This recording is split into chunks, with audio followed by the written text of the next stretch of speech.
Yes, I agree to be recorded.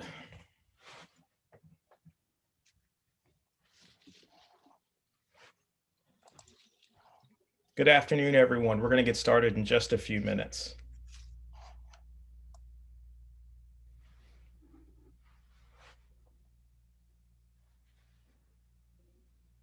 We're waiting on people to populate the wonderful Zoom room.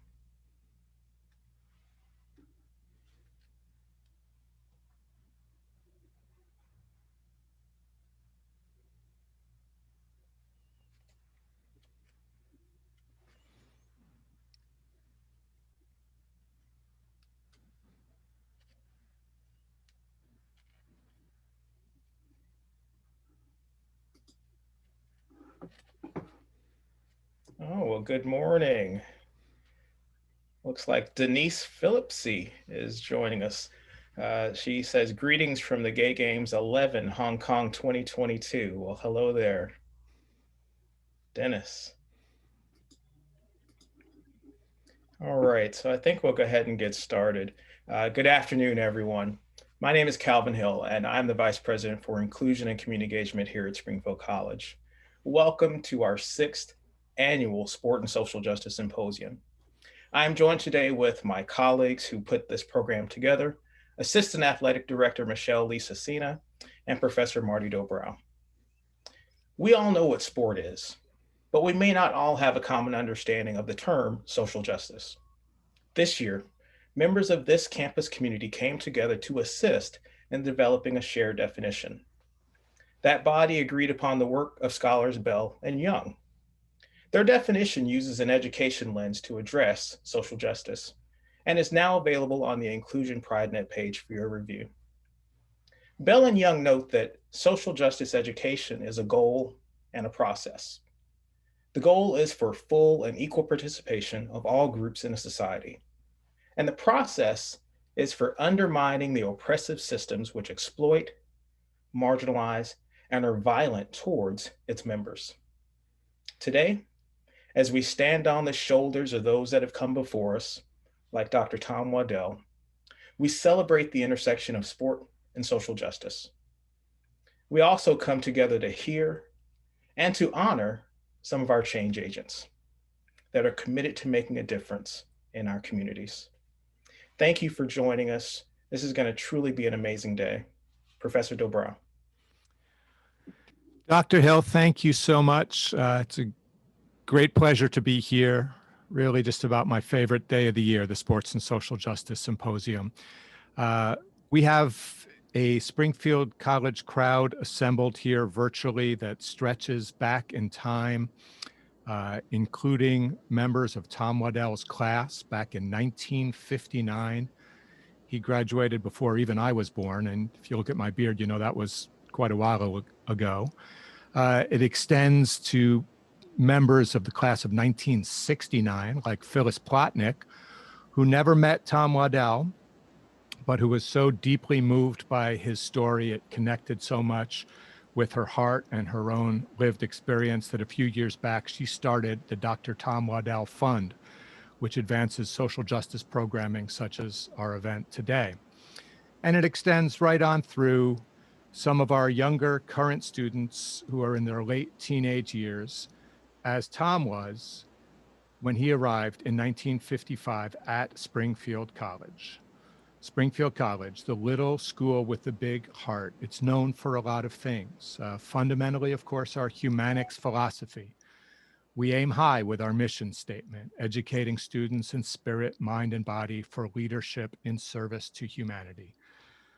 It's a word that you won't find in the dictionary, but here at Springfield, we know it when we see it, and we certainly saw it profoundly in Tom Waddell.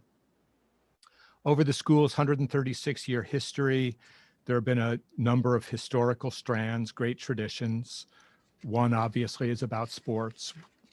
You know, we are the birthplace of basketball. I hope I'm not breaking any news there. The other great strand, as Dr. Hill indicated, is the strand of social justice. And that's really been a consistent one since the school began. No, we're not without our shortcomings, our contradictions, moments where we've fallen short from our noble mission statement, things that we need to do better, certainly. But it bears noting, of course, that Springfield College awarded its first year diploma to an African-American man, William Beckett, way back in 1906, long before most schools were integrated. It bears noting that Springfield College has long had what Martin Luther King said in his Springfield College 1964 commencement speech, a world perspective, an international commitment. Bears noting that we had women's varsity athletics well before Title IX. So broadly speaking, sports and social justice, two great Springfield College traditions, and you would be hard pressed to find anyone who put them together any better than Tom Waddell. Tom was a great athlete, possibly the greatest at Springfield College. He was a three-sport standout in an unlikely trio of sports: football, gymnastics, track and field. He's most known athletically for participating in the 1968 Olympics in the decathlon itself, perhaps the biggest challenge in athletics, took 6th in the world. But the sports story is just a tiny piece of the Tom Waddell puzzle. He was, among other things, a U.S. Army paratrooper. He was a doctor specializing in infectious diseases. My goodness, if we had him today, he'd be another Tony Fauci. And he was an absolute lion for social justice, fighting for what I think, would regard as a level playing field throughout his life. He went down to Selma in 1965 with Dr. King. He was an outspoken supporter in 1968 for his teammates, John Carlos and Tommy Smith, who was our keynote speaker this year at our MLK lecture with their Black Power salute on the medal stand. And then in 1976, this icon of sort of traditional Springfield College masculinity shocked his classmates by coming out as gay and doing it in the most public way possible in the pages of a national magazine. 6 years later, in 1982, he started something that was first called the Gay Olympics, a festival of sports and the arts open to all, now known as the Gay Games, that continues on every 4 years. He participated again in 1986, but by this time he was dying of AIDS, as indeed he would in 1987.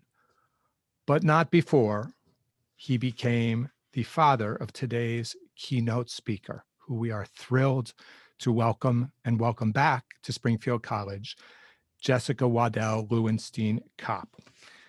Professionally, she's had a very interesting journey. She's worked in the communications industry for 15 years, most of it in the video game industry. It seems sort of appropriate because it almost seems like her dad was some video game hero himself. She's worked for companies like Electronic Arts, PlayStation, 2K. In her current role with a company, she oversees advertising, PR, licensing, marketing, social community, and creative content. She has a incredibly winning personality, as you'll see momentarily. But first, let's take a look at Jessica some years ago and meet her dad with a short video clip from the program 2020.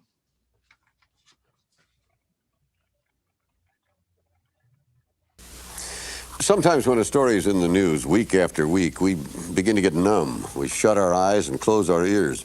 And we know that stories about AIDS victims get that reaction from some people. Maybe it's because so far there hasn't been one with a happy ending. We wish we could offer that tonight. What we have instead is a story filled with peace and courage. A superb athlete, a remarkable man, has learned to live with his disease. And that is his latest victory in a life of accomplishment. Dick Schaap has his story. But Dad, these are good shots of you and Grandpa. Sunday in the park. 3 generations. A child, her father, and her grandfather. Oh, look, we found some flowers. Sunday in the park, sharing precious moments by the bay in San Francisco. Oh, thank you. Thank you. Sunday in the park. Nothing to disturb the beauty, except the father has AIDS. If I have any real sadness, it's over the fact that I probably won't see her in her teens. I mean, if I could hang on that long. Oh, you will. I'm very realistic about it. And I don't kid myself. Tom Waddell doesn't kid himself, he doesn't kid other people. He is painfully honest about his illness, about his life. He was a paratrooper in the United States Army. He was a decathlete in the 1968 Olympic Games. He is a doctor who once served as the personal physician to the brother of the King of Saudi Arabia.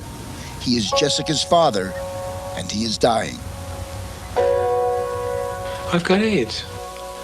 And I look at the statistics, I look at what that means, and I'm given a set of choices. I can freak out, which isn't going to do me any good at all.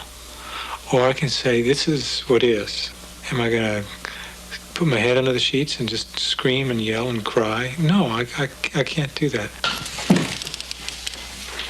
Yeah, there's my alarm. Tom Waddell is 50. He is on AZT, the newly sanctioned drug that is believed to curb AIDS, to slow it down, not to cure it. AZT is every 4 hours, and around the clock, 24 hours a day, until something better comes along, and I'm not knocking it, believe me. It's the AIDS patient's great hope.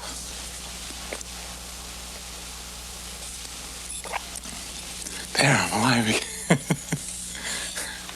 I'm a host to something that in many ways is an accident. If I'd known that I was being exposed, I certainly would have taken steps to prevent it, but I didn't know. So there it was, and here it is, and I have it, and it's got to be dealt with. Tom Waddell is keeping a diary for his daughter. My dear child, you must know some things about me to understand more about your own life and how you came to be. You're so delicate and charming and bright as a precious stone. You are a miracle to me, my sweet darling. Tom Waddell is both a strong and a gentle man, a man of rare physical gifts and of rare sensitivity.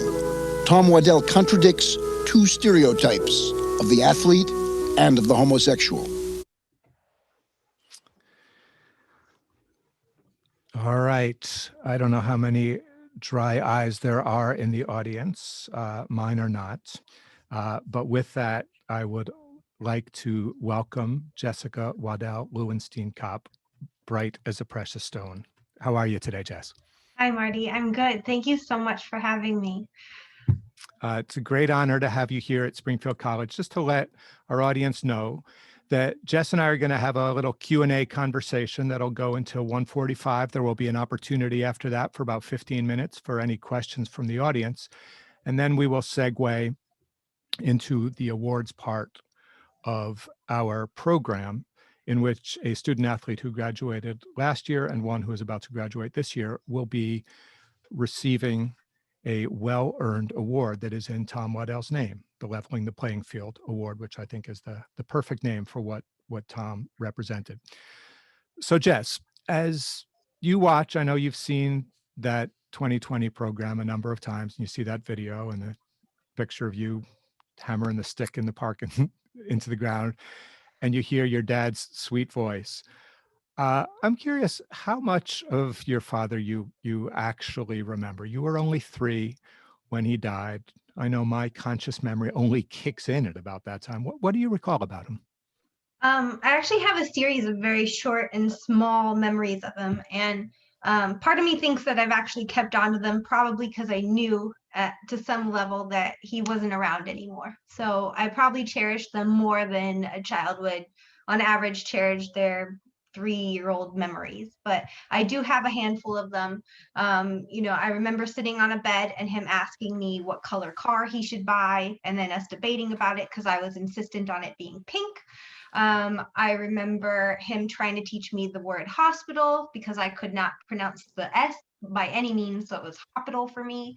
And one of my favorite memories is actually him taking me to Golden Gate Park to see him on the balancing rings, and taking me to the track to run around it.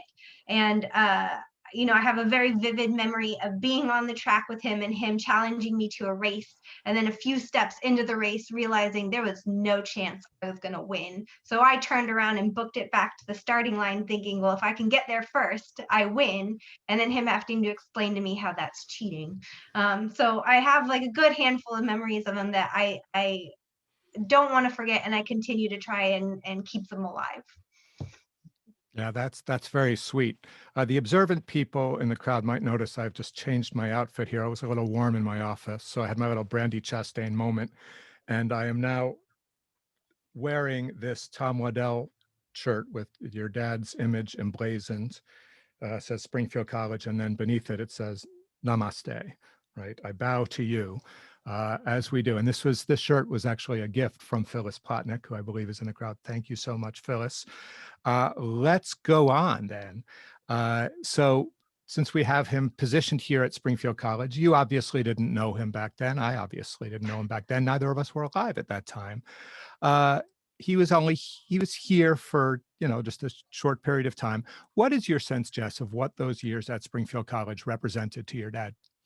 They were such a meaningful time for him because they helped lay out his future. They helped him realize who he was and what he wanted to achieve and what opportunities there were for him to pursue those passions and those interests. So I know that when he went to college, he was eager to find some kind of sense of family, and he found that at Springfield. He made friends. He played lots of sports. He had colleagues on the field that he was close with, and they played sports together, they hung out together, and it's his colleagues that actually set him on the path that he continued to pursue. So he had a roommate there who had a really big impact on him. They were very close, and he had an unfortunate accident while they were in school. He was pre-med, and because of the accident and because of what he meant to my dad actually carried his dream on and pursued pre-med himself.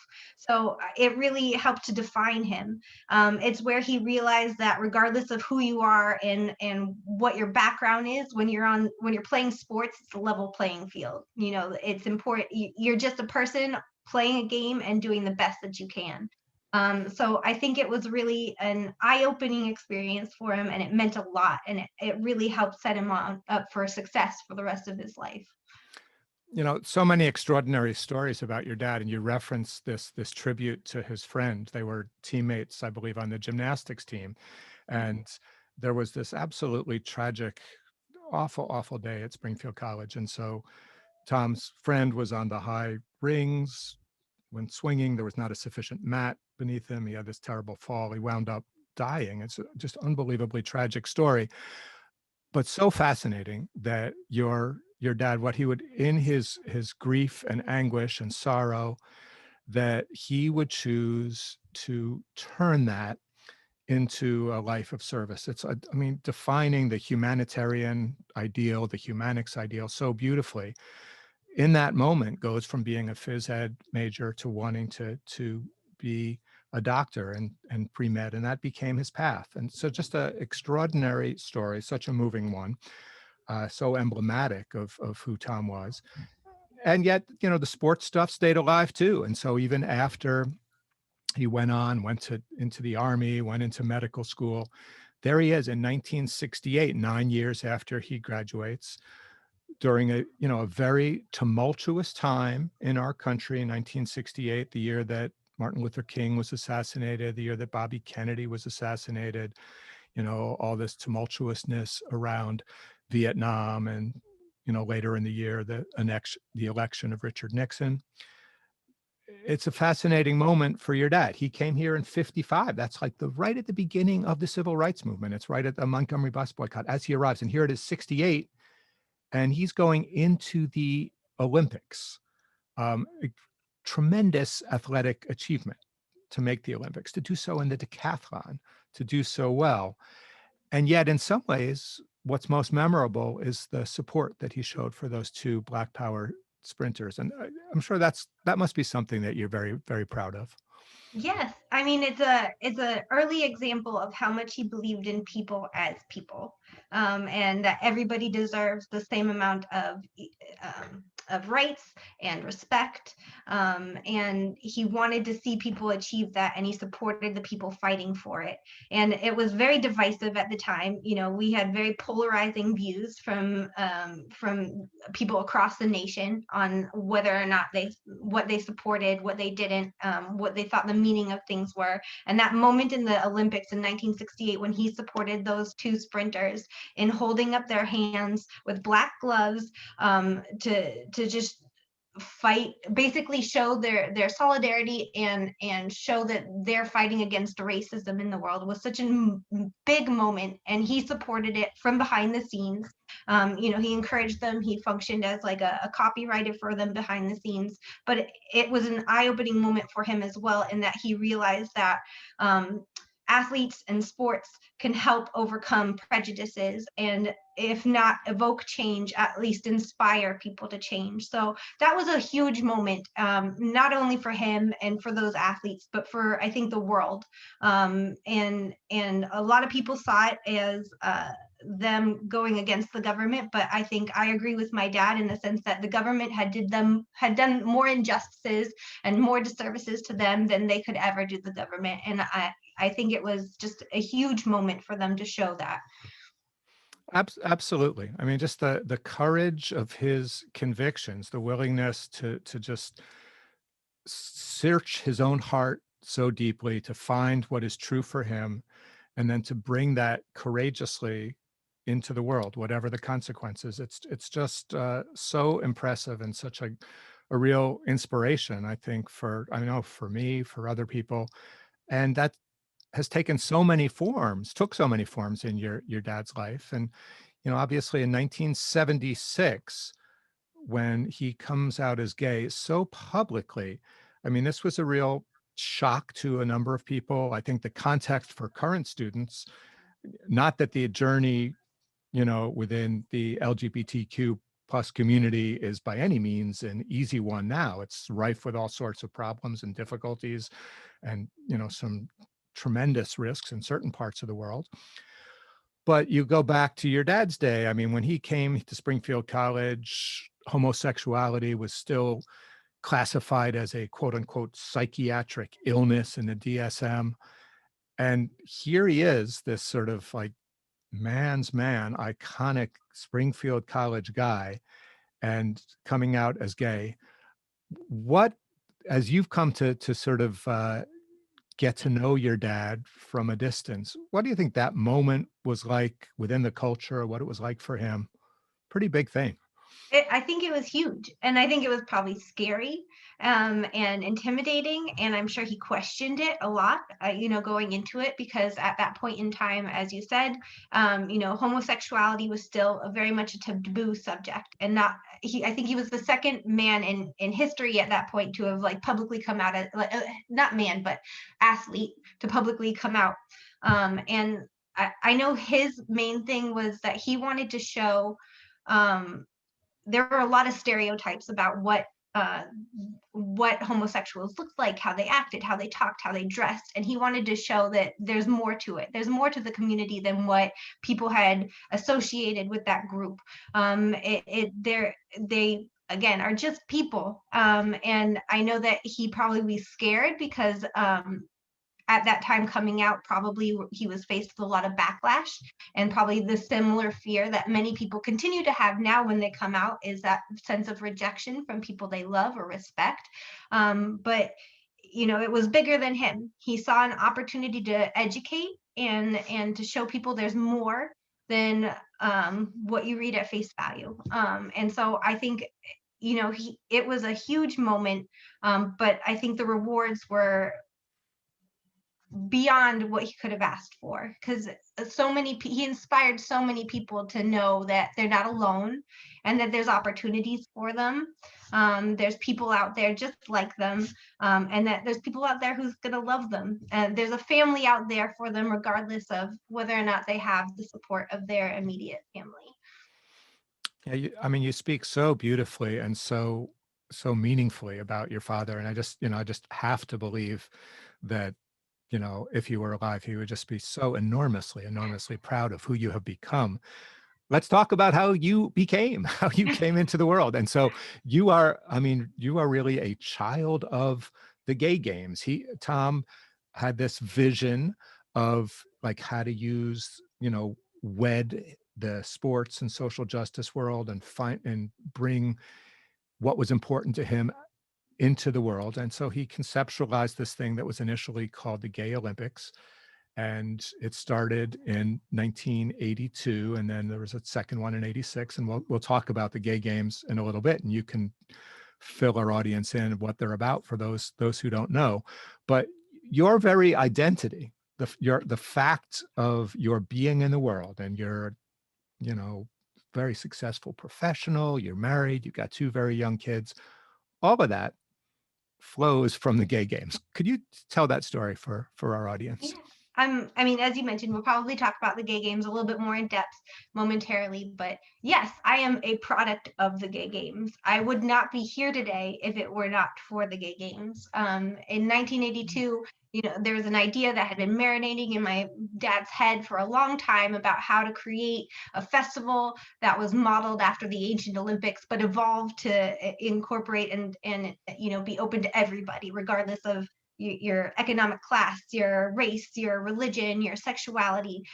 In doing so, in bringing this vision to life, he realized that he needed the support of a prominent lesbian in the community, because at the time, gay men and lesbians were very segregated. But in order for him to open up the field and bring more people in, he needed somebody who could help speak to that audience. And that somebody was Sarah Lewinstein, who was a very vocal feminist in the Bay Area, who bowled and played softball. She played racquetball. She owned a restaurant that a lot of people had gone to down on Valencia in San Francisco. And they partnered together with other people, but they partnered together to really kind of help bring this vision to life. And in doing so, they got along really well. They became very good friends. And one day, my mom turned to him and asked him if he had ever thought about having a child. And it's something that I know he had long envisioned, but kind of just put off to the side because he wasn't sure how or when or if that would ever happen for him. But it was something that he did want. And she was like, well, let me give this to you. Let me bring this vision to life as well. So they had me. I'm not going to go into too many details of how that happened, although I get asked frequently. But because of the gay games, they met, they worked together, they became close, and they had me. And it was a year after the first gay games had happened. And then I was there for the second ones. My memories of it are probably non-existent, but I was there. Yeah, it's just an extraordinary story, an extraordinary sense of your own presence on the planet. So just terrific. You obviously, as you mentioned earlier, I mean, you have a few vivid memories of the early days of your dad, but you would not be blessed to spend most of your childhood or your adolescence or your young adult years or now with your father alive. You've had to kind of get a sense of him in other ways. And I'm curious how that sense of who your dad was and what he was about, how that grew, how that took shape in you. Yeah. I mean, I obviously have those really young memories of him, but they're small, and they're memories of obviously a 3-year-old. So I didn't really get a sense of who he was, what his beliefs were, what kind of impact. He was just my dad when I knew him. And over the years, as I met people who have met him or been inspired by him or read about him or saw him on television, I've gotten to learn more about him and more of what the positive energy that he brought into this world, and just the remarkable person that he was beyond being an amazing dad. So, through stories of other people, through articles, through media, through his book and his diaries and cassette tapes that he left, I've gotten a sense of who he was and what his beliefs were, what his priorities were, what his sense of humor was, what his traits were and characteristics, what he liked, what he didn't like, where he made mistakes sometimes. You know, he's human too. He wasn't always perfect, but he was one of those people who knew when he made a mistake and willing to think about it and think what he can learn from it and how he can grow from it. And I think those are, you know, they're things that are very important for me to hear, because it's things that I want to also mirror in my life and what I do. And to be quite honest, the more I learn about him, the more I realize that a lot of the traits he has are the traits that I have. And it makes sense for me. Like, learning more about him helps me make sense of who I am. Wonderful. And you referenced the cassette tapes. I'm going to ask you about those in a moment, because that is a simply extraordinary story. But first, I would like to have you talk a little bit. You've become very involved in the gay games over the years. You are a product of the gay games, but you've also been a real champion of the gay games. And was wondering if you could sort of walk us through some of your journey, paint the picture a little bit for people, what the gay games are about. I think we have some photos of the gay games that we'll show as you're talking here, but just educate us a little bit about them. Yeah. The gay games were created in an effort to educate people through the spirit of sport for a better understanding. It's modeled after the ancient Olympics. It's got many sports. It's got cultural aspects to it, and it invites people of all wakes of life to come and participate and see each other on an even level, an even playing field. When you're playing sports, there's no differentiation of where you come from, what language you speak, what your sexuality is. You're there to play sports. So he saw it as an opportunity to, you know, tear down barriers and fight stereotypes and educate people that, you know, we're all one people, we're all one family.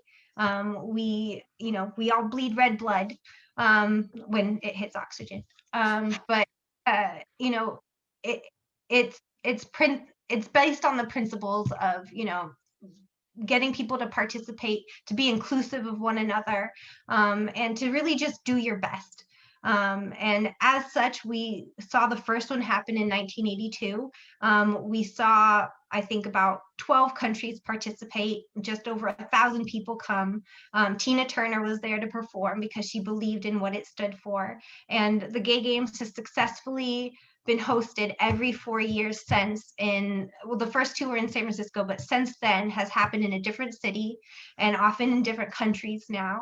And it's grown. In the last one, which happened in Paris 3 years ago now, time means nothing anymore. 3 years ago, I think we saw 10,000 people and 91 countries participate. So it's only grown over the years and had that much more impact on people on a global scale.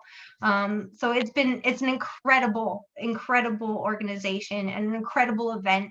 I haven't been able to make it to every one of them, but I've been to most of them, and every time I've gone, it's just been an incredible experience.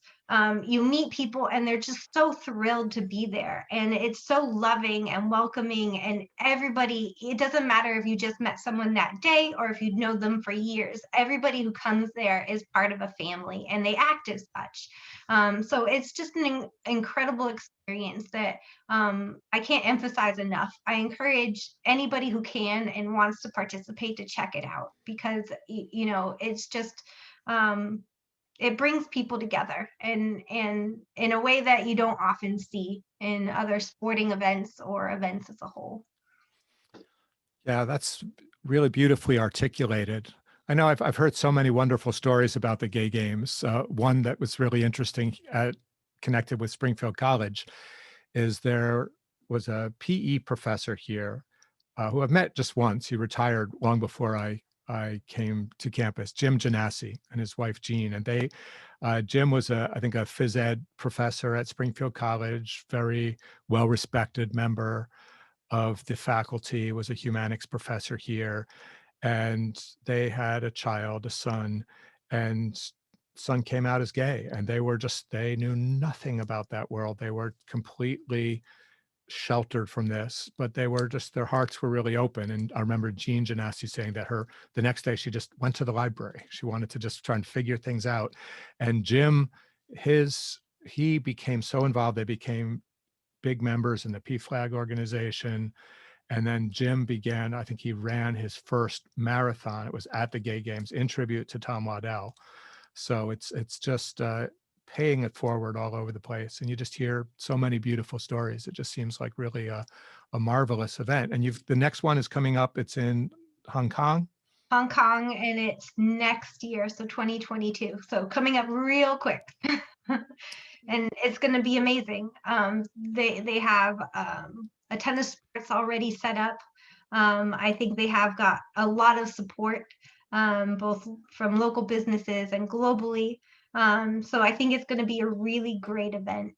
And what better way to celebrate the end of the pandemic than to get everybody together in an event that is focused on just love and being good people.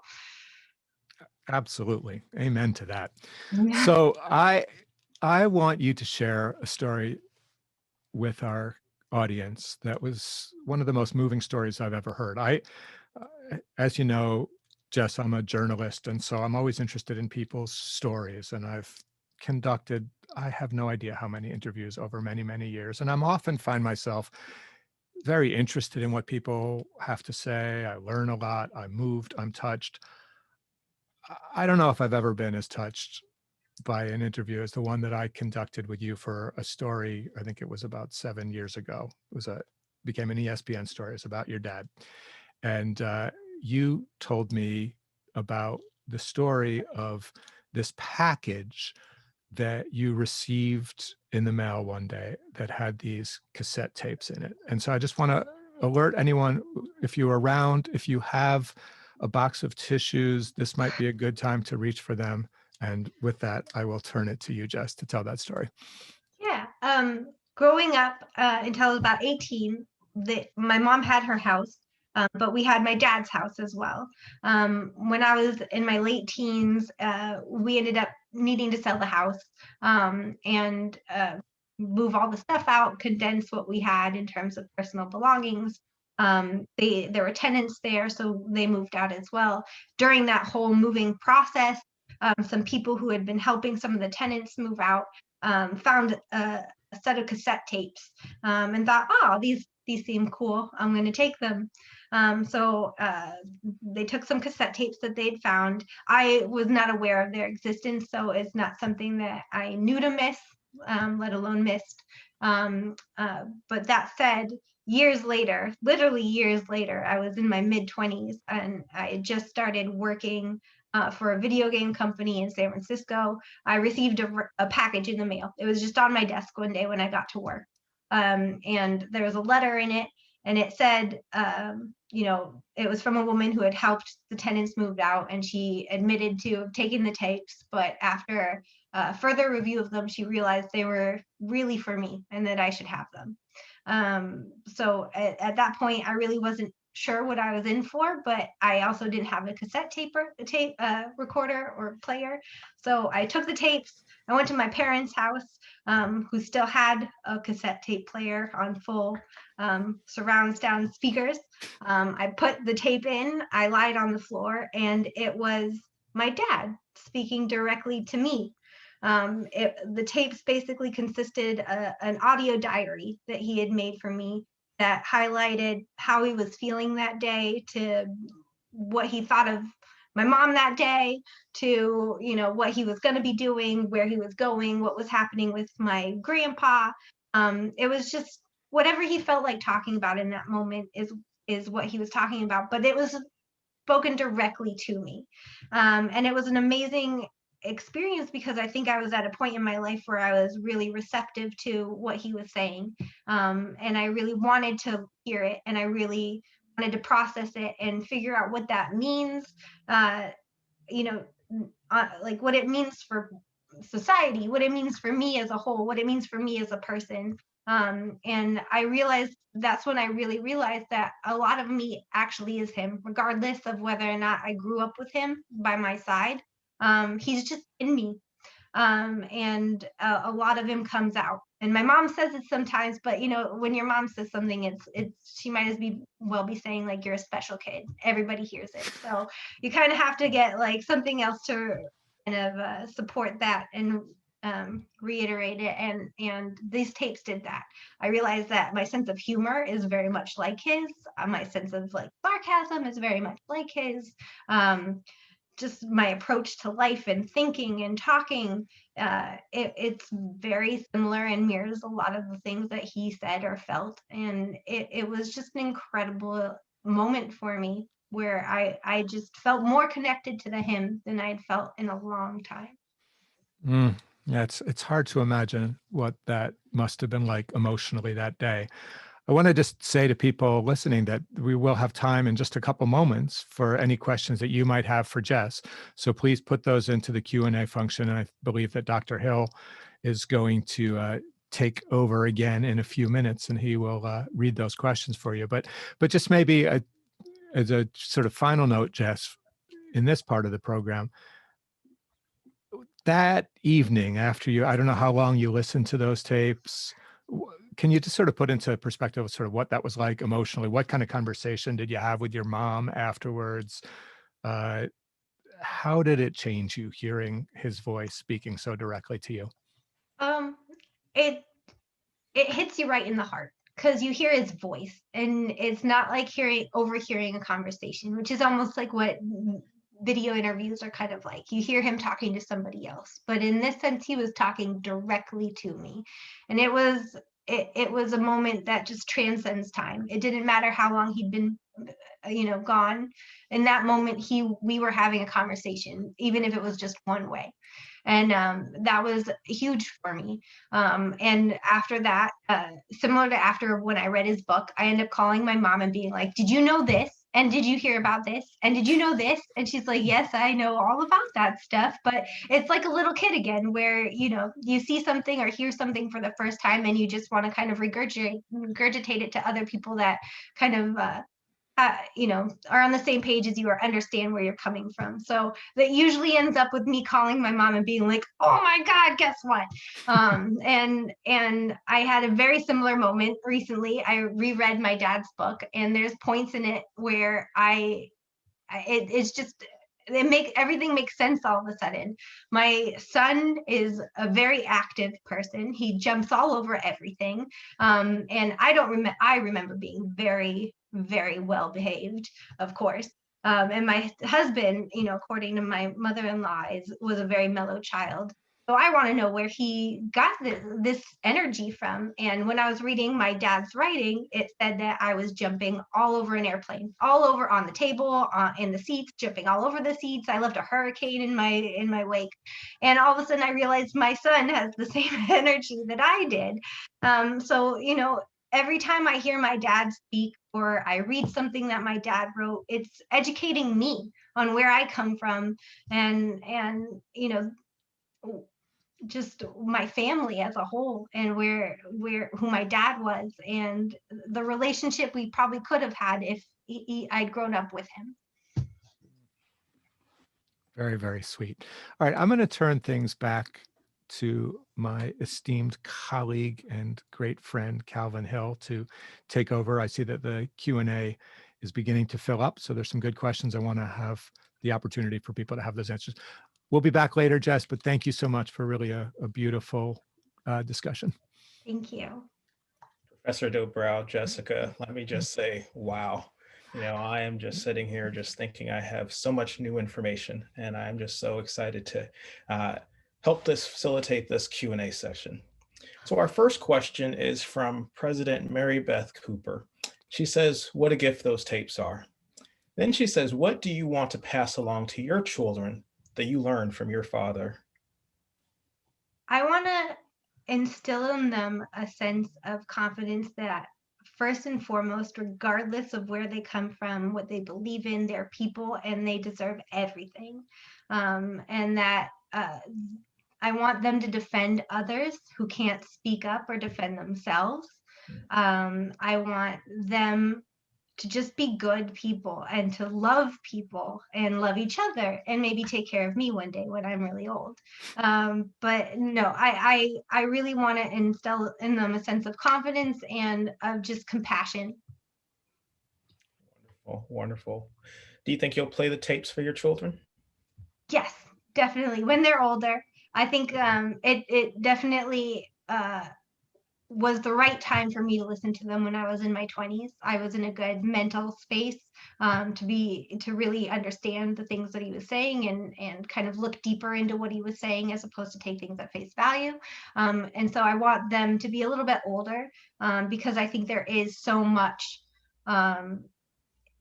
learning about their grandfather. There's so much to learn, and it's not just that he was a good person, it's that he did a lot, and not just for himself and for his family, but for everybody. And I really want them to understand the scope of that. Wonderful. Thank you, Jessica. Our next question comes from Joe Long. He says, hello, Jessica. Hi, What Joe. does it mean to both you and your mom to have Springfield College embrace and advance the legacy of your dad after some years of disconnect? Also, what is it that you like about the Springfield College Athletic Hall of Fame induction? It means a lot to be a part of the Springfield College and to see them continuing to further my dad's ideals and passions. I almost can't explain it. It means a lot. Springfield was something that was very close to my dad. It's something he cherished in terms of experiences in his life, and it feels right that Springfield College would be the ones to continue to emphasize and to promote that sense of social justice that he believed in through sports, and so it means a lot. And in terms of the Hall of Fame, it's amazing to see what these kids are doing is just mind blowing to me. I much older than them at this point, but I can't believe how much they've accomplished in the short amount of time that they've had. And it's so amazing and so impactful and so inspirational that I think it's an incredible program. And I support it 110%. Now, were you at your father's Springfield College Hall of Fame induction? I was not. So I think that happened in 2015. And I had been out to Springfield College, I want to say when I was about 14 with my mom and Jack Sequoia, but I don't remember what it was for exactly. I know we were there and I know there was a big event, but what the event was, I don't remember. But no, I haven't been there, but I plan on coming, especially now that I live on the East Coast. I very much plan on coming to Springfield when I can and bringing the kids too, so they can see where their grandpa went. Wonderful, wonderful. Well, I already told our admissions office to get ready for an application in a few years, so that's fantastic. My son is on his way to being a tiny Tom Waddell, so be prepared for a little athlete. Good. That's super exciting. That's super exciting. We need them. All right, we do have another question from Lily Gold. Lily says, thank you so much for speaking today, Jessica. Your interconnection with your dad is inspiring and can so much be influenced. With that being said, do you think you could touch on what it means to be an ally? Yeah. I mean, for me, I was raised in the LGBT community. It's just a normal everyday life for me to be a part of it and to be around people who are identify as part of that community. And for me to be an ally, it's just being a good person on a day-to-day basis, like just loving everybody, supporting everybody. And when I hear things that aren't right, I want to speak up and use it as an opportunity to educate. There's still a lot of naivety in the world and ignorance, and there's still a lot that we have to do to really achieve social justice for everybody. And I think in the last year, a lot of that has come to light, not just for the LGBTQ community, but for a number of different people from all walks of life. There's still a lot of injustices happening, and it's up to all of us to kind of grow from this and treat each other with respect and with love, and to help each other as much as we can, and think of humanity as more than just you, but as a collective. And you want to find what's best for that collective. So for me to be an ally is just loving and defending the people that I love, that I see and am around every day. I so appreciate that. Loving and defending. If we could all do that more, that's fantastic. All right, we do have another question for you, Jessica, and this one comes from Lisa Home. Lisa says, do you consider yourself an athlete? And if so, what do you love to do? Coming from two athletic parents. My parents are probably going to be really disappointed in this answer. I've played a lot of sports in my life, but I think I lack that competitive edge that both my mom and dad have. I just like to play. And if I lose, I lose. If I win, that's great. But I definitely lack that kind of instinct to go all out in sports, although I do love playing them. So for me, my sports are definitely basketball, soccer. I tried my hand at swimming. I tried my hand at volleyball. I tried my hand at track and field. Soccer and basketball are definitely my go-tos. I also like baseball and softball, but I kind of like being a manager of baseball and softball teams as opposed to playing them myself. But yeah, so I have played sports. I would not consider myself an athlete, but I do love doing them. I love to surf, although I'm not around any water right now. So one day when I get back to the ocean, I'll try and pick that up again. But yeah, I like being active. I think I'd say that I'm an active person. Well, you still embrace the spirit, mind, and body, right? You're still embracing the body and engagement. So thank you so much. All right, so we do have about, looks like about 8 more minutes for questions. So please do have them come into us. But we do have a question from Jock St. Jean. Jock asks the question, or first says, thank you so much for speaking today, Jessica. What is the one thing that you think your father left here at Springfield College that has had a lasting impact on the campus? And if not, is there any change you would like to see made here at Springfield College based on your father's background? Um, I mean, I think my dad left just this positive energy at Springfield, that has continued to grow and evolve into, what you see today. Like at first he was there and he was a student and people noticed him. He was an athlete. They were impressed. If you ask him, he was not the best athlete at the time, but he was good. But more than that, I think it's the lasting impression that he had on other people of how passionate he was about what he did, and how that could reflect the evolution of the school itself. Through sports, through social justice. I think that what he did was plant a seed. And over the years, as he continued to accomplish things and make a name for himself, that seed continued to flourish and grow. And more people, were then exposed to that seed and that blossoming tree, and could also join, the growing forest, I guess. I don't know. That was a really weird metaphor, but.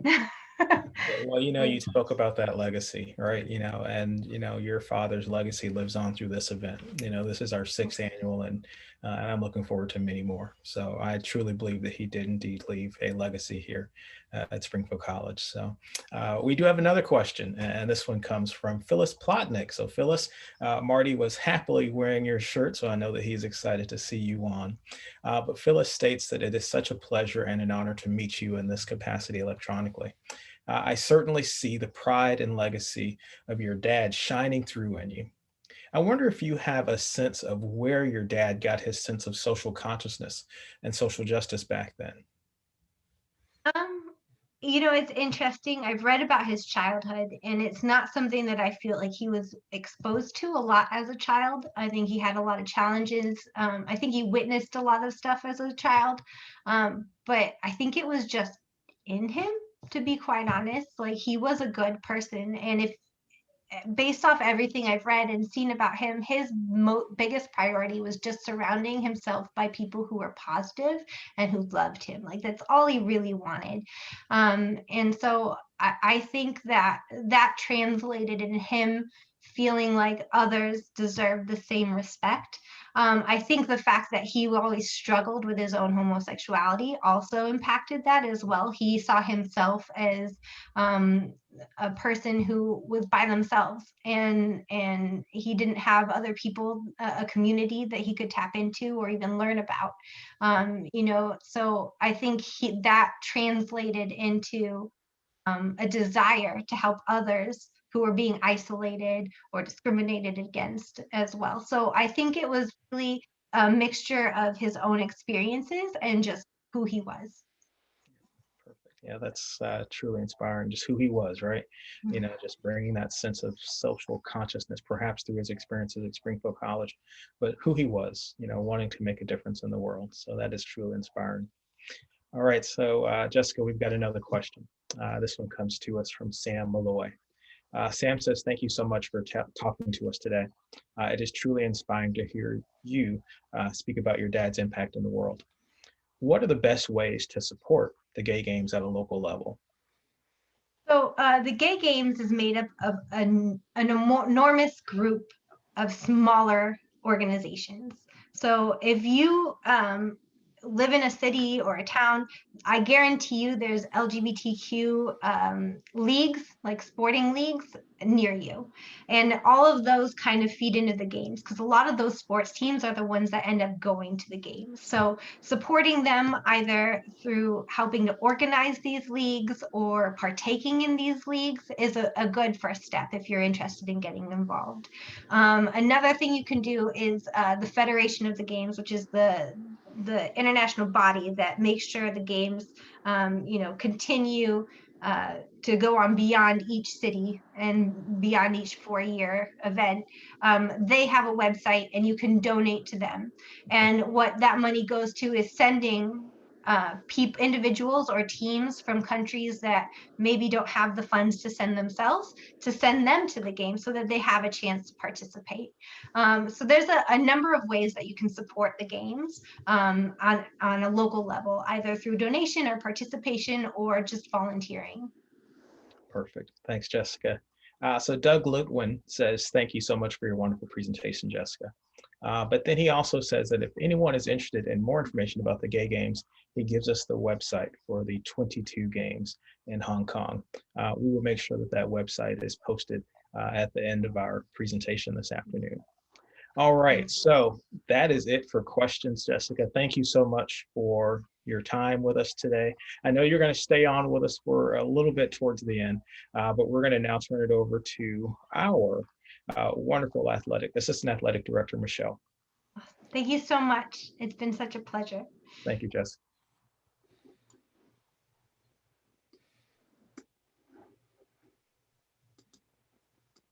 First, I'd just like to thank Jessica for speaking to us today and sharing the legacy of your father. That was just amazing.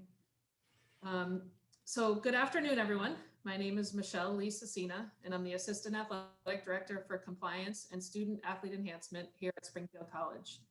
I have the distinct pleasure of announcing this year's, as well as last year's, Tom Waddell Leveling the Playing Field Award winners. I'd like to start by thanking Phyllis Platnick, who started the Tom Waddell Fund, as well as all the donors to the fund. I also want to mention that our Director of Athletics, Dr. Craig Poisson, was unclear if he'd be able to join on time today, but he did pop on at the beginning of the event and he is here with us. We appreciate his support as well. The award in Tom Waddell's name is not predicated on athletic excellence. The winner need not be a standout on the playing surface, but they should demonstrate an authentic off-field commitment to making the world a better place. Prior winners have been deeply involved with team impact, suicide awareness, the Partners Program, etc.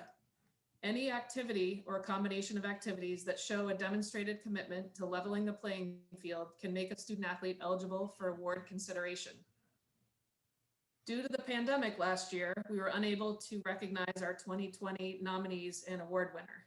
So I will start with recognizing last year's nominees: Nick Bainter, Johan Musa, and Emily Wozniak.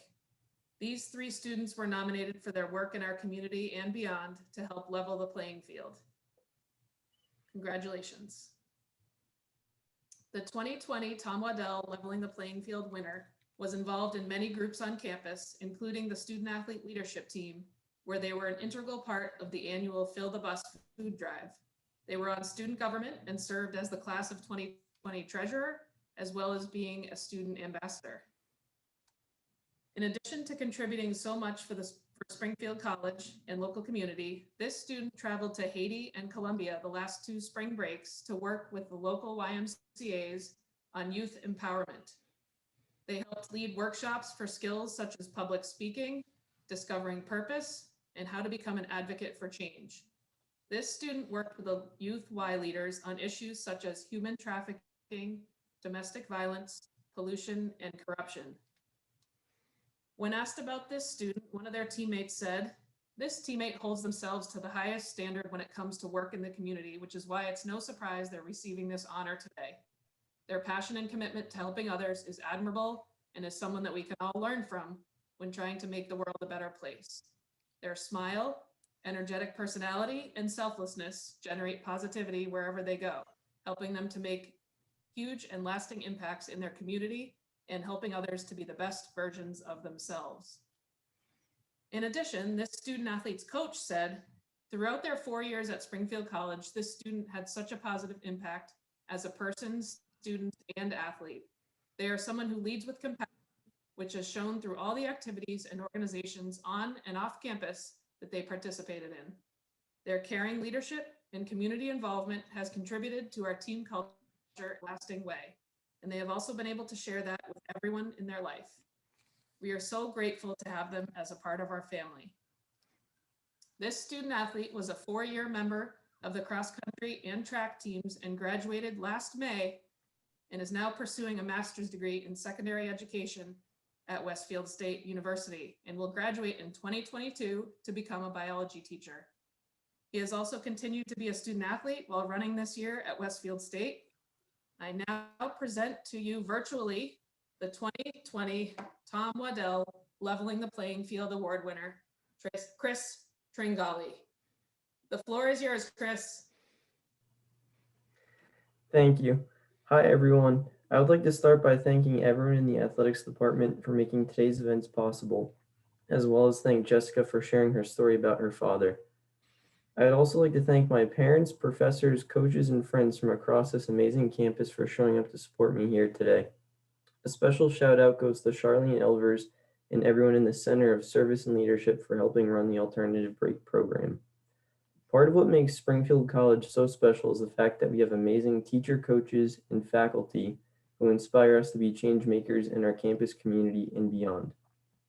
Springfield has produced a myriad of alumni who have worked to change the world for the better under the banner of our Humanics philosophy.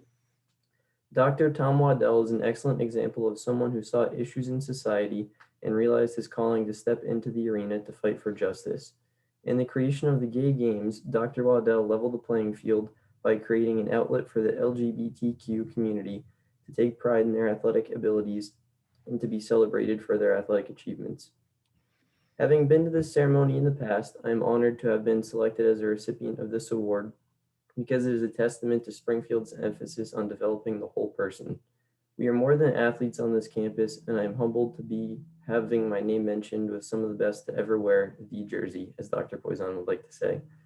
Having had some time to reflect on my 4 years on Alden Street, I can honestly say that Springfield's legacy of service to others has allowed me to learn more about the world around me. The Alternative Break Club is a series of service trips traveling both locally and internationally that take place each year during spring break. Unfortunately, due to the pandemic, this program hasn't been able to run the past few years, but we're hoping when the pandemic's over that this program will be able to flourish once again. Each trip focuses on a specific issue and participants attend workshops and trainings beforehand to learn about the work they will be doing.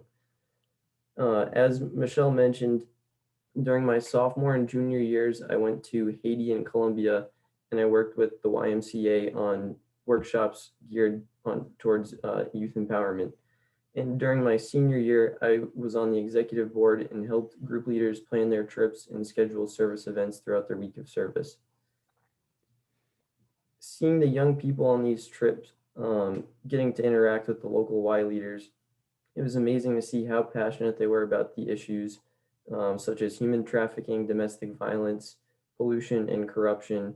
And it was really inspiring and encouraging me to be a more socially active member of our campus community when I returned back. While reading about others who are different from us is a great start towards social justice, there's something to be said about the power of a simple conversation and leaving one's comfort zone. I encourage everyone here today to take a step back and think about the last time you had an opportunity to experience a new culture or talk to someone who is not like you. If there's anything I've learned over the past year, it is the importance of communication and hearing others' stories as a path towards creating a more equitable society. Having been on these service trips, I learned a great deal about other cultures and even my peers from this campus. Our hosts were a tremendous resource as we lived in a new culture and we heard their personal stories. Although we may live thousands of miles apart, all humans have a responsibility to listen to our neighbors, both foreign and domestic, to understand how we can work together to solve issues within our communities. If there's anything I learned from Springfield, it's that in order to change the world, we need to start in our small communities and hope that that radiates outwards, which is clearly evidenced by all the work that the alumni and recipients of this award have won.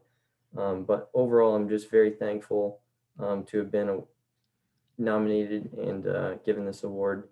And it's just amazing how many people on campus we have that work with the Humanics philosophy and all the staff and coaches that really drive that home in more ways than one. So thank you everyone for allowing me to have this award and celebrate this amazing day. Thank you, Chris. Great job. Now on to our 2021 award. We also had several deserving nominees this year. Grace DeZindalet, Lily Gould, Johan Musa, Max Pape, and Colby Wilson. Thank you for the work you've done in our community and beyond to help level the playing field, and congratulations on being nominated. Our 2021 award winner started the Diversity, Equity, and Inclusion Subcommittee of the Student Athlete Leadership Team last year. Their vision was that this subcommittee would help improve representation in our speakers that are brought to campus and to create support groups and safe places for marginalized student athletes. This summer, the student athletes spearheaded conversations with athletic teams about creating more inclusive environments for their teams. This student trustee used their platform to make a more inclusive campus. One very impactful thing they did was reconnect alums of color back to the college, specifically those who were part of the building takeovers in 1969 and 70, who now call themselves the Legacy Alumni of Color Group. This group has made recommendations to the president and have met with the president leadership team, trustees, and others on multiple occasions. One of their teammates said, "I cannot think of anyone that is more deserving of this award. They've been a great athlete, a strong leader, and a centerpiece for not only the team, but also this community. Their efforts and involvement are outstanding, and I have nothing but respect for them. They inspire and push others to get involved, and their impact on the community will be remembered. I can't wait to see what they do in the future, and it has been a pleasure to be their teammate the last couple of years, as they've been a great friend and a positive influence to everyone." This student athletes coach said they have gone above and beyond with what is expected as a student, an athlete, and a leader. They drive and inspire others to become their best self each and every day. Their impact on the team and on this campus will be felt for a very long time. It has been my honor to be their coach, and I can't think of anyone who defines this award more. Congratulations. This communication and sport journalism major, who has been a 4-year member of the track and field team, will graduate this May and will be interning with the Boston Globe, as well as continuing his podcast with Marty Dobrow called Liberty, Justice, and Ball. I now present to you virtually the winner of the 2021 Tom Waddell Leveling the Playing Field Award winner, Chris Rim. The floor is yours, Chris. Thanks, Michelle. Thanks for that great introduction, and to my unnamed teammate. Hopefully I can find out who that was. And thank you, Jessica, for your speech and sharing your stories, and Calvin and Marty for making this happen. I think, first of all, I definitely want to thank my coaches. They've been with everything that I try to do off the track, I think sometimes it intervenes with practice time or lift time. And for one, my coaches have always, the thing that I love about my coach, I always say, I think every person on any team probably says they have the best coach on campus, but I think we all think we have the best coach in terms of my coach has always emphasized the part about the student part more than the athlete part. And he's always emphasized, being a better person and once you leave his team, he wants you to be, better than when he got you. Obviously we want to improve on the track, but he wants us to improve who we are. So him or her, Amanda or Coach Miller or Dina, my old GAs are always willing to, if I need to practice at 6 a.m., walking through a snowstorm to meet me at the indoor track, or one of my teammates to meet me so we could do a workout so that I could, make a meeting at 4 o'clock or whatever the case may be. So I really appreciate my coaches for supporting, this and making an award like this possible. And I want to thank Marty. Marty has been in my corner since day one. When I talked to Marty during my sophomore year about, wanting to do purposeful work, he came to me with all these ideas and told me about that he heard that there was a building takeover in 1968 or 1969, and he thought that I would be great to explore it. And through that story, I've met some alums of Springfield College who have gotten me a bunch of connections, who have also inspired me even more to make more change, and made that fire in my gut for change even stronger. And make sure you tune into our podcast and subscribe and download for sure. And of course, my mom. I think she's here. She managed to navigate the Zoom. I hope so. I hope she's there. Probably crying. I appreciate you, Mom, for setting the groundwork for me, and watching my mom work hard and push every obstacle out our way inspires me and makes me know that I can do anything I want to do, because the stuff I watched her do isn't half as hard as what I have to do. I just have to go to school and run a lap around the track, maybe half a lap sometimes. So she's inspired me, and every time I think I can't do something, I just think of my mom, and makes me want to go harder. And lastly, my girlfriend Emery, I don't know if she's here, but I appreciate her for always inspiring me and challenging me to do better and to be my best version of myself. So there's a lot of people. It's a village. Thank you, Michelle. Thanks, Lily, too. And I hope that, and thanks to Tom Waddell, I hope that he's someone who's inspired me as well. And through his journey, the things that he'd done, I hope that, some of the stuff that I've done on campus or in general can have, as even half or 1/8 the impact of some of the things he did on the world on the Springfield College campus. And I hope that things that I've done or try to do can most importantly inspire other students to take the mantle or take the baton and continue to do it. So when I look back 10 years later, we had moved the ball forward. So thank you so much, and it's an honor.